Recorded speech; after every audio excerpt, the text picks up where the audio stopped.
Okay, we'll start the committee meetings. I call the Parks and Recreation Committee to order. There's only one. We have one thing on the agenda. We have a request from Dream to close Richardson Avenue from Cedar Street to Main Street. And since we don't have a quorum for this committee, I recommend that I'll make the motion that we carry this forward to the council for the Thursday night meeting. Any comments from anybody? Amy? Okay. All right, Parks and Rec will adjourn. That was quick. Yeah, it was. Good one, Mr. Brown.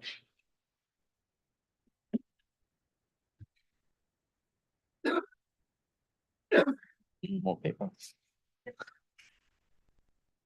All right, I'll call the Planning and Development Committee to order and turn it over to Miss Jessie.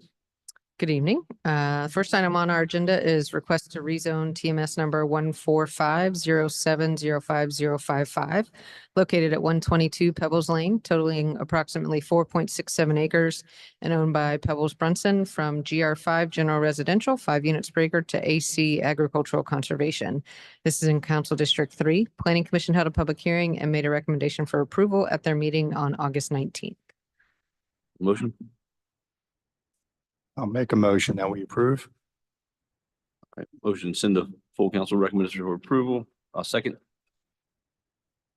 All in favor? Aye. Aye. And the next item on the agenda is a request to rezone a portion of TMS number 13611070025, located at 218 White Boulevard, sorry, missed the numeral there, totaling approximately 0.07 acres and owned by Richard G. and Leah I. Shoup from GR5 to PUD, and a portion of TMS number 13611070040, located at 119 Pamela Lane, totaling approximately 0.03 acres and owned by Stephanie L. Bates from PUD to GR5 to allow a land swap. This is in Council District 1. Planning Commission held a public hearing and made a recommendation for approval at their meeting on August 19th. Motion.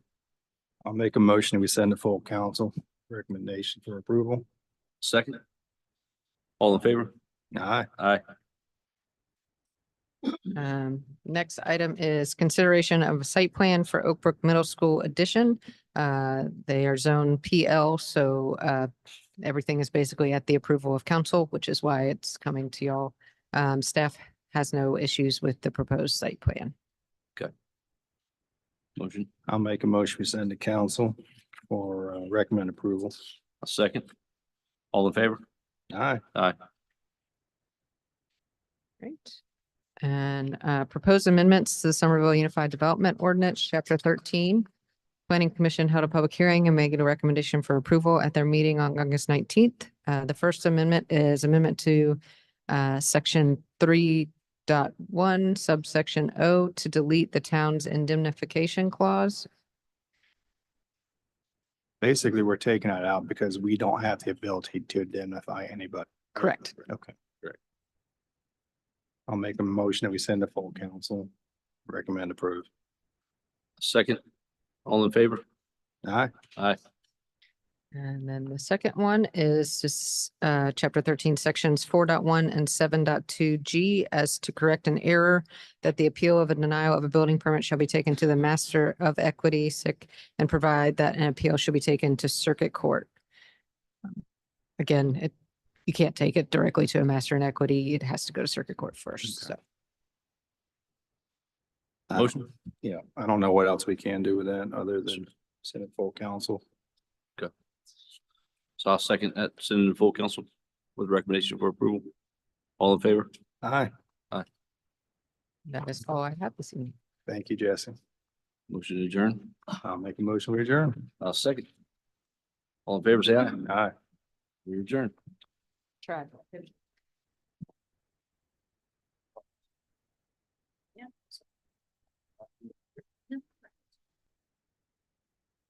It's public safety. Oh, this is public safety. Yep, public safety. Oh. No, ma'am. Mr. Brown.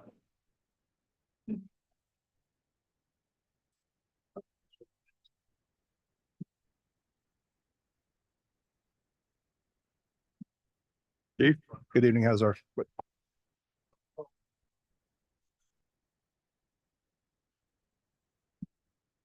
Yes, sir. First slide. So this is an update of our current grants that we have pending. Total request, $324,026. Obviously, $1,079,806 pending decision. We're coming up on October, so we should start getting our awards here soon or being advised of denials. Next.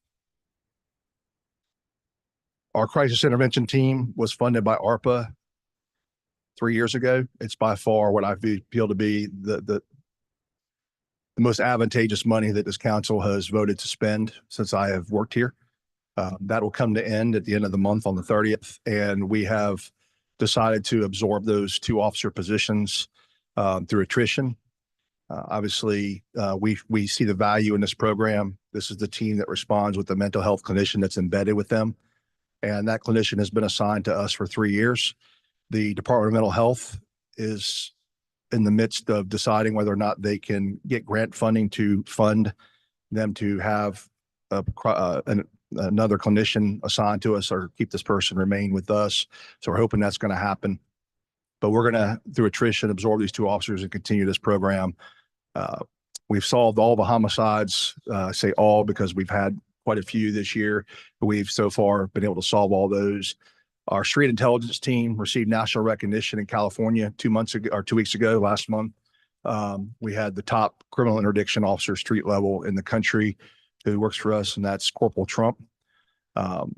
We obviously have extended our hand to the Palmetto Artisans program and their extension program of possibly entertaining, allowing them to come up here and educate these young men and allow them to work through a program where they become licensed to sell palmetto roses within the town limits under very strict criteria and guidelines.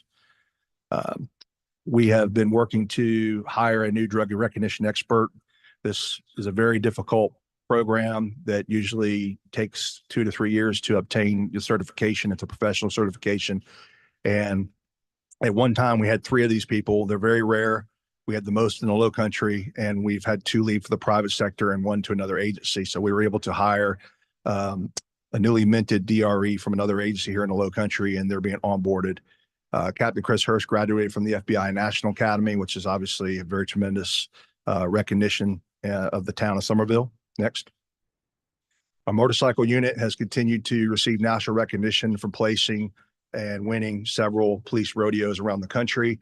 And I think the feather in the cap for our agency has been the international military officers out of what is now Fort Moore, used to be Fort Benning, Georgia, the Army base. They are using us as an onboarding to allow foreign military officers to come and learn about American law enforcement. So they're in a very stringent program down in Fort Moore. And through collaboration with us, we allow them to come here. They spend time with us here for a day where they get to learn about American law enforcement. And then they move on from here. They learn the history of Charleston, and then they move their way up to Washington, D.C., where they end up doing some things up there. And then they bus back to Fort Moore. So we've done 2 of those. 2 of those have come through. So over 20 countries, which is pretty incredible. I know the mayor was able to introduce and meet the first group. So I hope, Mr. Slatton, you get an opportunity to do that with the next as we continue to do that as well. We've had 2 automotive fatalities. One was a pedestrian, one with a car that we're investigating. One was last Tuesday morning. So we're in the midst of those investigations. Our law enforcement cadets, we conducted our state competition, which is SCALE, South Carolina Law Enforcement Explorer program here this year. And we accepted and hosted, I don't like that, it's a different font. That bothers me. Accepted and hosted 3 interns, one from Coastal Carolina University, one from University of South Carolina, and we won't hold the LSU candidate as well, but they came through our program, and one of them is very interested in coming on board with us as a crime analyst in the future when they graduate. Next. Rancy hosted a statewide human trafficking training here in this room. And we had our 2024 State of the Department address where we actually had the mayor visit in the second one of those iterations and be able to speak to everybody. We completed 2 leadership cohorts involving our officers and other local agencies. And one of our lieutenants and captains graduated from the Charleston Police Department's leadership training series. And we had a dispatcher, which is our supervisor, Faith Grooms, and 2 other officers complete the FBI leads, which is law enforcement executive development training. We call it a trilogy. Faith Grooms is our first civilian employee to ever go through this training and successfully complete all 3. Our command staff, we grilled out for our patrol officers on 2 different occasions, and we organized, participated in countless community events. And we had 2 long-serving police officers retire and 1 reserve officer retire. Okay. Any questions or comments, committee? Well, I just want to salute you. You said that you taken care of all of the crime you've had in 2024. I think that's very good. Well, this isn't on the PowerPoint, but it's no secret we suffered a cyber attack that severely incapacitated a lot of the things that our public safety was able to do, and we're resilient. I want to commend both the public safety, IT, our information and technology group, as well as Lenny Larkin for working together, not just to stand us back up and going. We never lost any of our capability to where we were able to provide anything to the citizens of Somerville. And there's another county in this state who suffered one of those type of events. And within the first year, they have not even been near to back on their feet. And we never lost the ability to continue to provide service to the town. So I thank you all for your support for public safety, and obviously for IT, and for you all having the foresight to look at improvements in that area in the future. Do you have any plans to add any IT personnel in the next fiscal year? Yes, sir. So you may recall, I think you were coming new on council, Councilman Halter, but we requested 1 person to add on, which we are getting ready to onboard. We got good news this morning that we went through a lot of candidates, and we think we have our candidate. I believe, has accepted the position, and they're from another local government where they do the same thing that they would be doing for us. And then our intent is to, I think Lenny would like to, him and Sean Gibbons, to add a security person to provide continuous cybersecurity in the future for the entire town, which is something we need. And then in the 25-26 budget year, hopefully another IT personnel for police and fire as well, just to maintain the trucks and the cars and all the equipment that's in them that is computer related. Obviously the networking through the fire departments and buildings as well. What was the location of the 2 pedestrian fatalities? Both on Dorchester Road. The one was a motorcycle fatality that occurred on a Thursday evening in front of the McDonald's at Dorchester and Trolley. And the second one was an auto pedestrian fatality that occurred in front of the 7-Eleven next to Sonic, almost to Chili's at Pollard Drive. It happened at 1:25 in the morning last Tuesday morning. If you want to talk about fiscal year, we had another auto pedestrian fatality, that very same location in October. So that stretch of road is very dangerous. There's a lot of pedestrian traffic, a lot of vehicle traffic. Obviously, we only have a very small sandwich portion of road there, but to have 3 fatalities in less than a mile radius is highly unusual. And automotive fatalities are up in South Carolina this year, but we're seeing obviously that stretch of road is very dangerous. So we need to continue to be out there and enforcing, educating as well. You have any thoughts on how to improve that situation at that particular location? Well, the one case is still under investigation from last week. Certainly there's crosswalks. The other case obviously has been concluded, but is in litigation at this time. But we do what we can, what we have. As you know, with your background, when you have stoplights to be able to accelerate and decelerate in a short distance, it's very rare to have a speed pickup there to be able to have these fatalities. Usually when you have a stop and go, people have to accelerate and decelerate. You don't have a lot of fatalities like this. I think they're one-offs. I think it's just one of those situations where it's just, it's an anomaly. I mean, it's unusual for that matter, but I think continuing to do what we're doing in those areas is important. Obviously, right there in the area of where North Charleston City stops at the town limits, and then we pick up, and North Charleston has their fair fatalities once you go east of that intersection as well. So it's not just a Somerville problem. They've had a couple fatalities down near Appian Way. And then I think they had 3 fatalities on Ashley Phosphate, which are all within 3-mile radius by the way crow files fly. So Our roads gotten extraordinarily wide and fast yes, sir. in all those locations. Can you talk to me a little bit about when I first came on, you were telling us that we had a team that was dedicated to interacting with the homeless population we have Yes, sir. here in town. Can you expand on that? some? Yes, sir. So our Team 6 program was funded through hospitality money and ATAX. And this team is very interactive with all the box stores, the small mom and pop stores in town. They work closely with Dream, with the chamber, addressing concerns of different types of businesses. And so anything that's quality of life issue, whether it be public drunkenness, urinating, defecating in public, anything that would bring, littering, homelessness, those types of matters.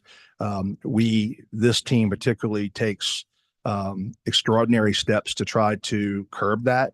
And I know the number one topic in the town right now is homelessness. I know it is for the county at both Berkeley, Charleston, and Dorchester as well. I know Mayor Touchberry has met with the COG and the different mayors around the Lowcountry to try to identify a location with Mayor Burgess to have some place that the city of Charleston with the mayor there and North Charleston and us work together. So we have some kind of consolidated measure to shelter some of these people. We're seeing an alarming trend of homelessness coming to the area. And unfortunately, and I sound like a broken record, but most of these people do not want help. They do not want jobs. They want to continue to do the lifestyle they have. And unfortunately, it's not a police matter. And a lot of people would disagree with that. But if we go and put handcuffs on every single homeless person, you're not fixing a problem. You're creating a more dire problem of it because these people will continue to re-incentivize. And I literally have to house all of their belongings every time they're arrested. And we have to inventory all their belongings. So it's a very, very monotonous process. So we are working closely with other groups in the county and around the town to incentivize religious organizations, nonprofits to try to help these people, but we don't want to help them continue to be homeless. We want them to try to better themselves and find a way out of that lifestyle. So Team 6, what they do is they conduct homeless censuses. They actually know who these people are. They have photographs of them. They know which areas and patches of woods they live in. They know where they're predominantly located at. And unfortunately, many of these people suffer from chronic drug or alcohol abuse and mental illness. So I think a lot of what we're seeing now is not Somerville. And it's unfortunate because as time has changed, so has the landscape. So we have to find new means and measures to try to curb this. And I think it's the number one priority for the police department. And I actually said when I met with, I believe I was meeting with the Post and Courier or the Journal, same thing. When he came here, I said, the number one problem we have is traffic and homelessness. And if those are our top 2 problems for law enforcement in the town of Somerville, then we're doing something pretty good. And it doesn't diminish the fact that they're problems, but we are recognized those problems. And we know that we have to strategically go after and rectify those problems. So Team 6 is a big part of that. I know there's been a lot of talk about growing that team to become larger because of the type of presence that they have. And I know that's been advocated by several of the businesses on North Main Street because they do have such a valuable presence in those areas. A lot of these people shoplift, they panhandle, they busk. So Thank you for that. sorry for the long dissertation, but No, that's we what have I a new needed. town administrator. I just wanted to hear what we're doing. What I needed to hear. Thank you. And if I may add, I just signed acceptance letters today for CDBG grant continuing to fund a couple of the homeless services providers here in town. Outstanding. There's we have those funds and we'll have those funds in hand soon to, continue to try to address this. It's a small part. I know it's tough on the police because everybody expects you to be an enforcement guy. But you gotta have, the good Samaritan in you when you deal with these people who are homeless so that they don't become a criminal. And I think this is something that we're gonna have to address in the future as a town, because as we grow, there's an influx of people coming in too, and they need help. So hopefully I'm glad to hear you say that, because we've got to bear in mind that, these people are trying to make a life for themselves in a lot of ways too, so. Well, I'll say this, we asked these people, why Somerville? And the same thing you hear for people coming from out of state, they say, it's a beautiful town. The people are nice to us and the police respect us. So take that however you want to take it. Well, Take it as a double-edged sword. very good comments, and I know you guys are doing the job. You do a very. And we give them free electricity in town square, so they free Wi-Fi. It's a great thing. Thank you. Anything else? Okay, sorry, we're not nearly as interesting as the police department. I have about half the slide, so. No, I just want to give a quick update. This is, I did through May through August. This is total calls. Call volume is going up. Yeah, our call volume is going up a little bit. It's just barely above average. We're averaging around 630 to 650 a month. So it's just kind of a little bit of a breakdown. Fires are up for us. And that's in town and our auto aid and mutual aid departments as well. Next slide. Some other events. This is a big one. We established Somerville Fire Rescue's dive team. They are fully deployable as of today. We are working with Berkeley County Sheriff's Department to get an MOU so we can work with them. They are very much looking forward to working together. As well as DNR. So this is a big asset for the town. This is much needed. I know a lot of people say, why does Somerville need a dive team? But with all the other agencies, Berkeley County, DNR, they're constantly on their other end of the in their districts. So there's a giant hole right here in the middle of Somerville where either they could call us for help, we could call them for help. So it's a great asset. Our collapse team and going back to the dive team, the very little out of pocket, very little money came from the fire department. All the certifications and everything came through the donation through Berkeley County Sheriff's Department. So we're very thankful for them and the working relationship that we'll be having with them in the future. So our collapse USAR truck is up and running. Thank goodness it hasn't been called out yet. Our fast track graduation just happened a couple weeks ago. We graduated 4 out of there. Help promotional testing for captains and engineers. We promoted 2 captains, 5 engineers.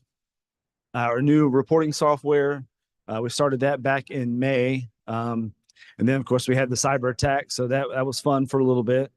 We were in the process of changing software systems and then everything got wiped out. So, but we're doing good now. We're getting everything up and running, everything transferred back over. So that's a good thing. Received smoke alarms and fire prevention materials from State Farm at Tony Pope's office and Jennifer Hope. And then we have 33 members participated in the Charleston Memorial Stair Climb. We've actually led that event the last couple of years, but Mount Pleasant had a lot of their wives sign up this year. So they inflated their numbers a little bit, still only beat us by 1. So I'll take that. So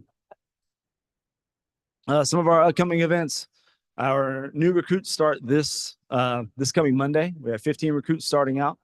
So we are very excited for that. We have 15 open spots and we'll have 15 recruits. So we're banking that all 15 make it through the program. So that'd be huge for us. Fire prevention parade and display is October 7th in the Lowe's parking lot. That's our annual giant fire. everybody calls the fire department and says, wants to know what's going on down Main Street and Charlie Road. That'll be, so if you get a lot of phone calls on October 7th around 5:30, that's going to be it.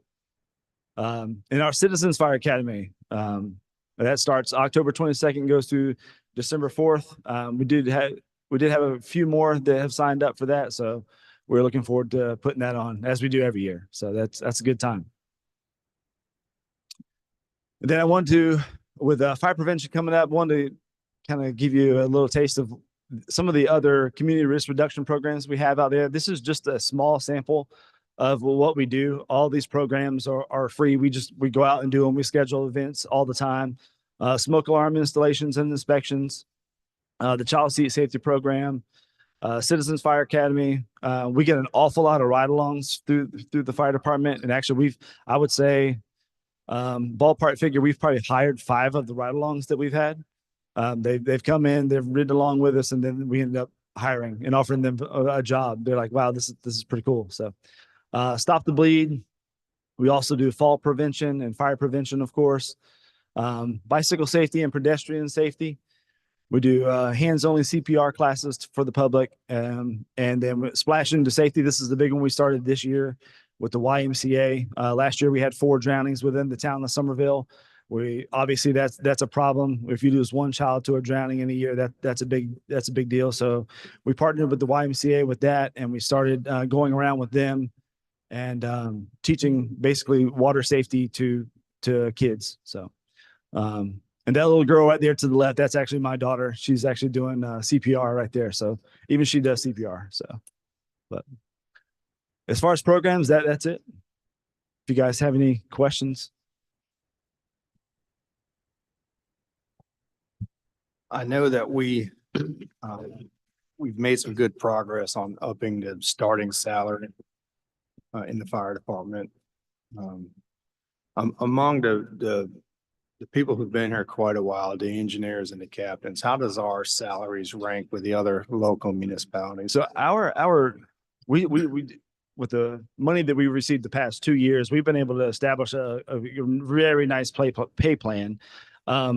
It's still a work in progress for sure. The middle ranks are comparable, still lower. Our starting salary is quite a bit lower, and that's something we hope to work on, getting all the salaries pushed back up and competitive. That's one thing we did see with this this particular hiring process. We had 140 applicants. We 85 went through the program, and we were scrounging to hire 15 because of they were basically putting out feelers for other departments, and we offered jobs to I want to say 25, and then we were called them to start the onboarding process, and they were, I got picked up by someone else. So they apply all over the place because everybody is hiring, and they usually with someone who doesn't know our department, doesn't know how we do things, they're going to go for the money every time. So it's been like that, but we are working on it. So for sure.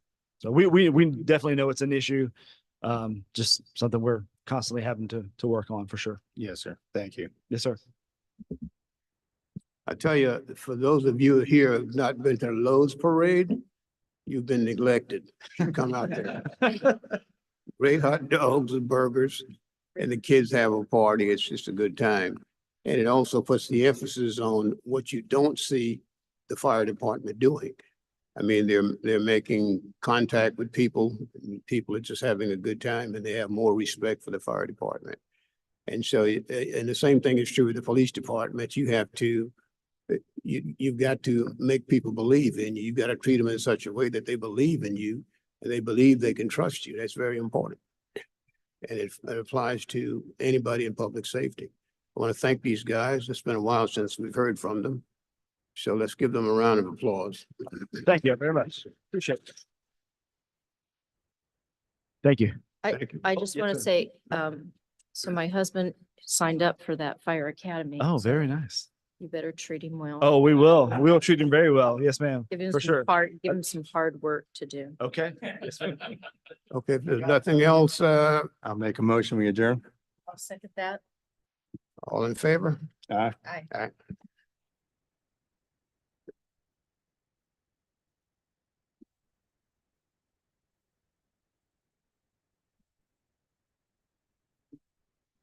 Okay, well, we're gonna call our next committee. Open Public Works.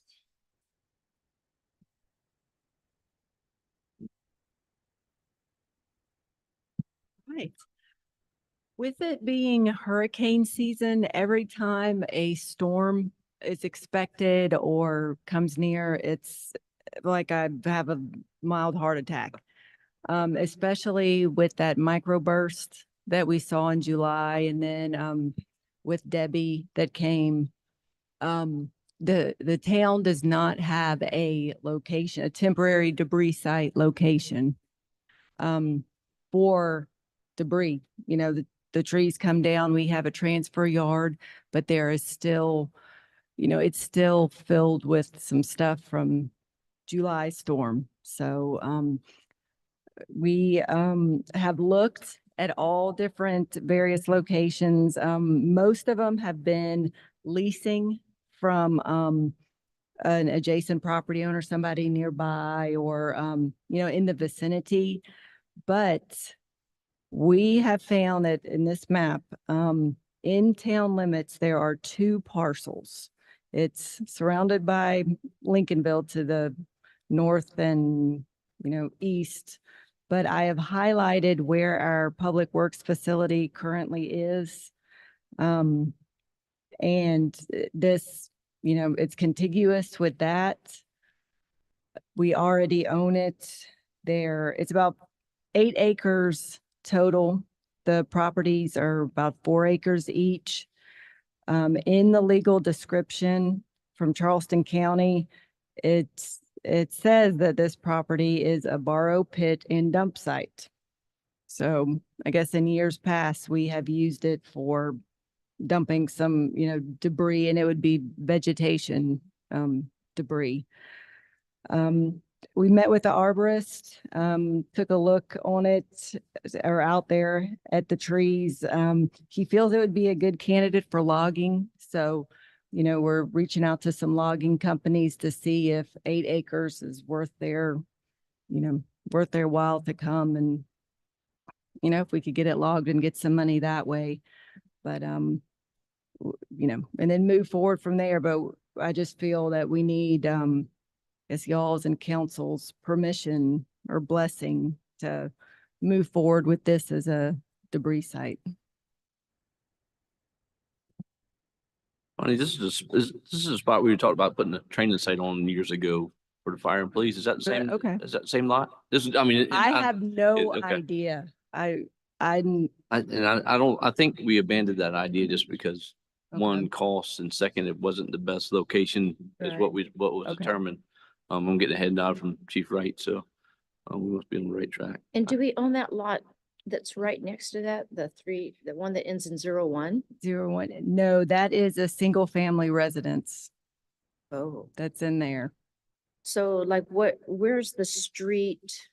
Or do we have to make our own entry into this area? There is a driveway. The location of that blue line that goes into that lot Uh-huh. is a driveway.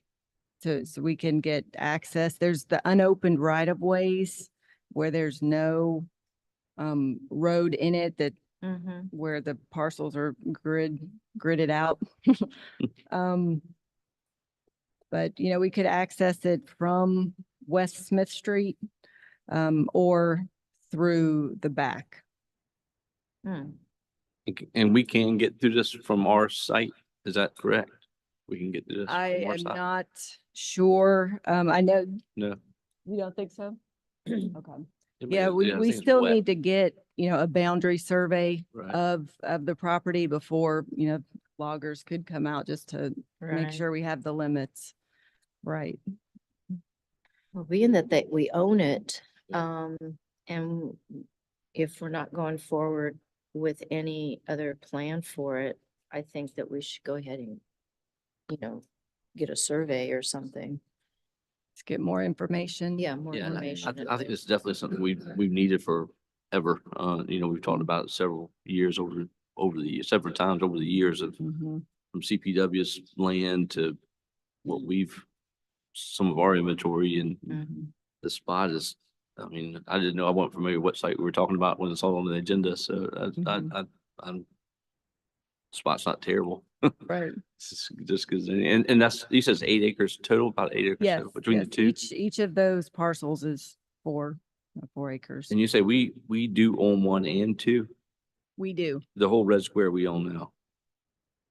Yes. Rectangle, okay. What is in red? And there's no houses on either one, they're both vacant lots? No, they're vacant. But there are residents across the street, There are. but we wouldn't be using this unless there's a storm or something anyway. Right. So it's just, Right. it'll be a, what right. would we do with it when it's not in use? Any idea? Probably extra debris that we get, or, whether it's fill or muck from different sites or, tree debris Okay. put in there. All right. Well, I guess this is something to send forward to Yeah, council. I'll move to go to full council just for discussion on that Thursday night. Okay, second, all in favor? Thank All you. right. That's it? Yes, ma'am. I'll make a motion Everything to adjourn. else? Okay, second on that? Aye.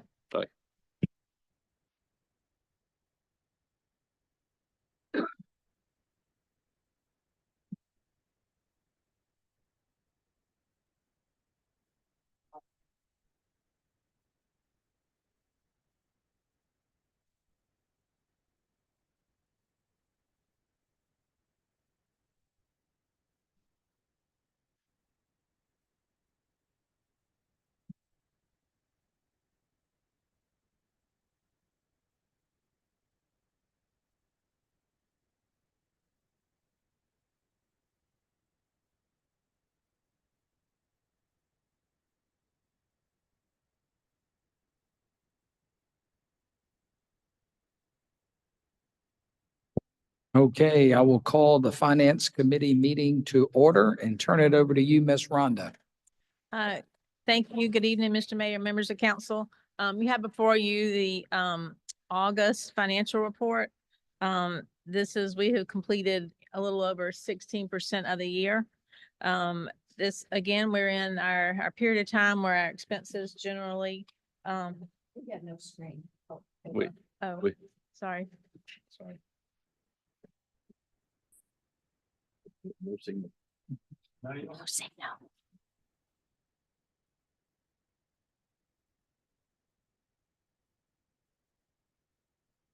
I have one copy.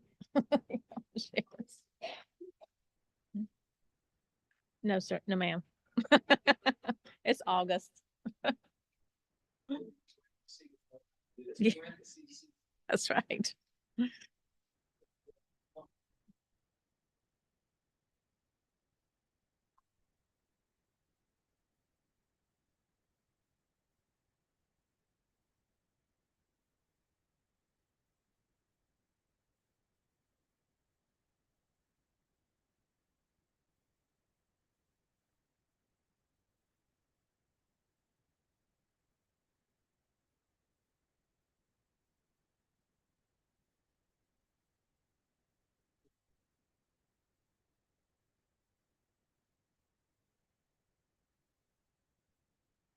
I have my copy and I can pull my iPad up if somebody needs it.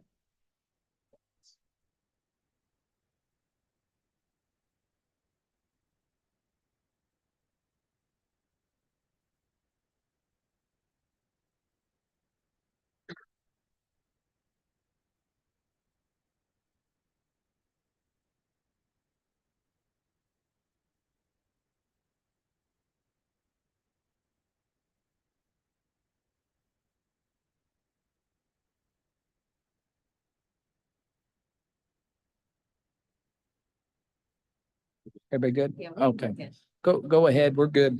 We've got them pulled up. Yeah, I have mine too as well. So looking at the revenue summary, we collected just over $2 million for the month and year to date, almost 3.7 million.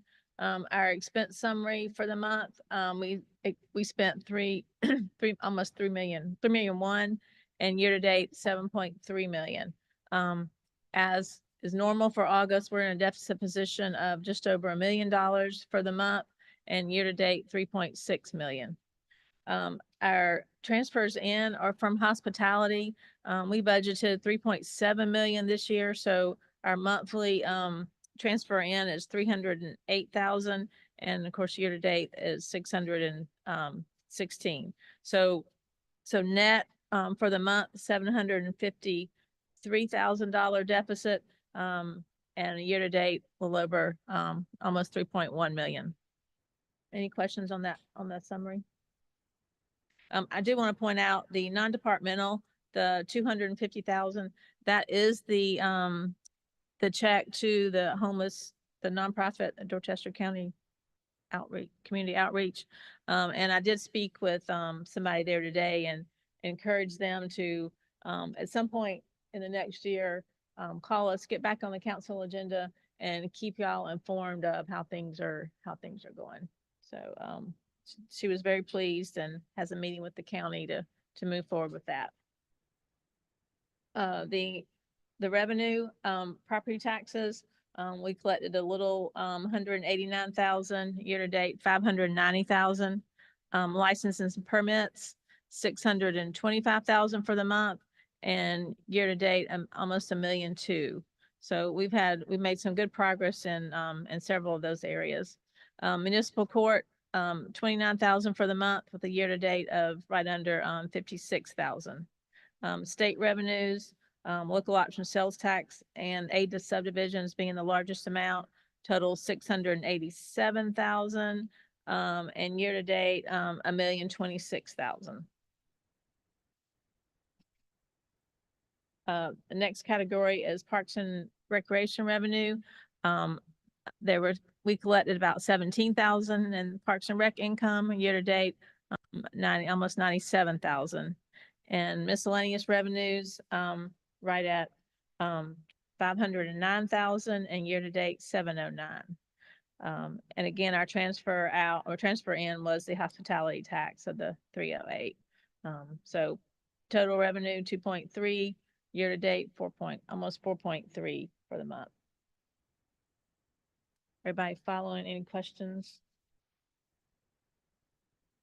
Okay, next we are on impact fees. Your detail on impact fees of Parks and Rec, Fire, and Municipal. We collected year-to-date on Parks and Rec about 30,000, Fire 852,000, and Municipal 473,000. So year-to-date 100 and almost $1.4 million. The only expenses we had for impact fees was a little bit to Creech and Company for the design work on the public safety building. So we still have funds there that we have encumbered for that design work for that. We don't have anything else pending out of that. Maybe something out of, we have something on the agenda for parks, and maybe something out of fire. There Okay. might be something out of fire. Right. Next is hospitality, local hospitality and local accommodations. We collected 400 and almost 99,000 for hospitality tax. So right on target as to where we expected to be at $1 million, just over $1 million.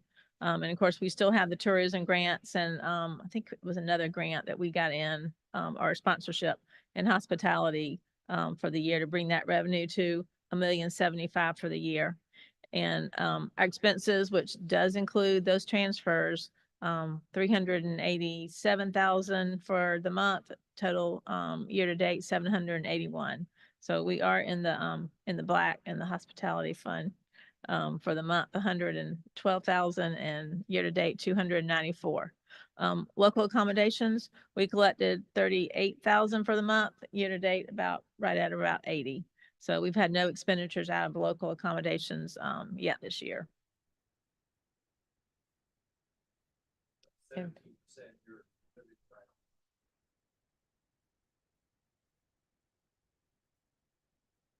It fluctuates in some months, but we didn't see much of an increase last year. I'm hoping that we'll see a little bit of a bump this year. Okay, last report is the stormwater fund. Of course, we collected 348,000 in revenues. Year to date, 361. Our expenditures, 120,000 for the month. The year to date, 510,000. So year to date, we have a little deficit. Obviously, the current period, we had an excess of 227,000. And I haven't, the expenditures for the cyber attack and some of the related expenditures have just started to come in and are getting recorded. So hopefully I'll have some information next month on what that looks like, what our insurance process is. I don't know if I'll have all of that, but at least we'll start to have some information. Any other comments? Any Thank you. comments, questions? Oh, I just say thank you. I don't have anything either. yeah, thank you. To Councilman Halter's point, you've got us lined up right on target. Tracking good. Y'all, this is y'all's thing. Good job.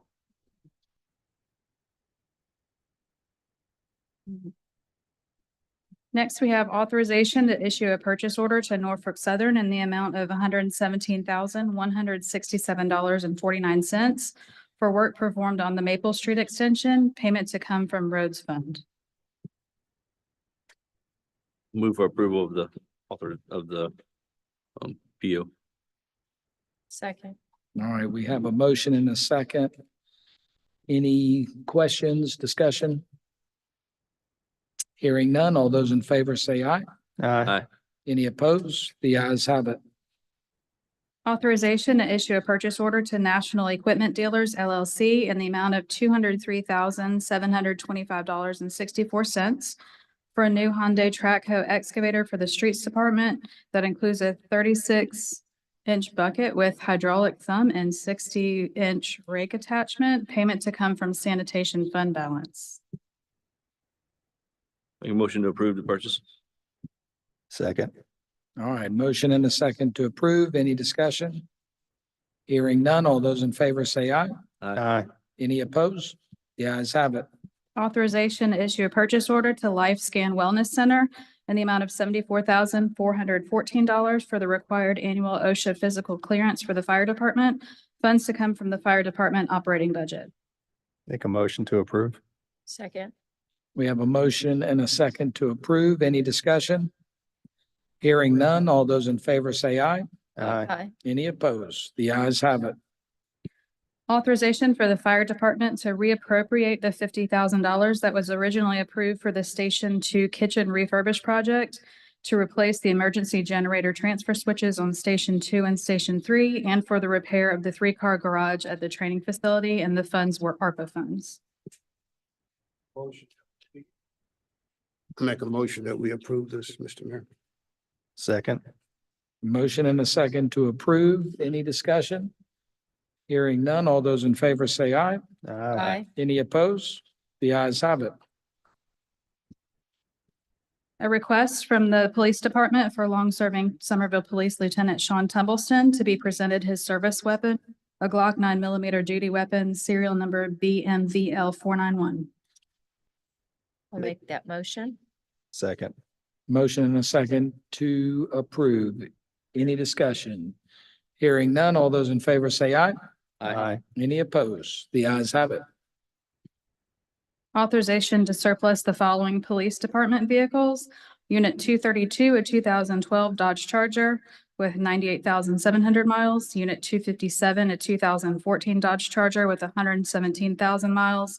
Unit 260, a 2014 Dodge Charger with 101,000 miles. And Unit 235, a 2012 Dodge Charger with 111,000 miles. I'll make the motion of approval. Second. We have a motion and a second to approve the surplus of 4 vehicles. Any discussion? Hearing none, all those in favor say aye. Aye. Any opposed? The ayes have it. Next is the Finance Committee Executive Session. Contractual matters related to emergency communications consulting services. Contractual matters related to the offer to purchase town-owned property TMS number 13711090001, and contractual matters related to offer to purchase town-owned property TMS number 13700000002. Mr. Mayor, I would move we enter executive session to discuss those matters. Second. Motion and a second to go into executive session. All those in favor say aye. Aye. Any opposed? We are in executive session.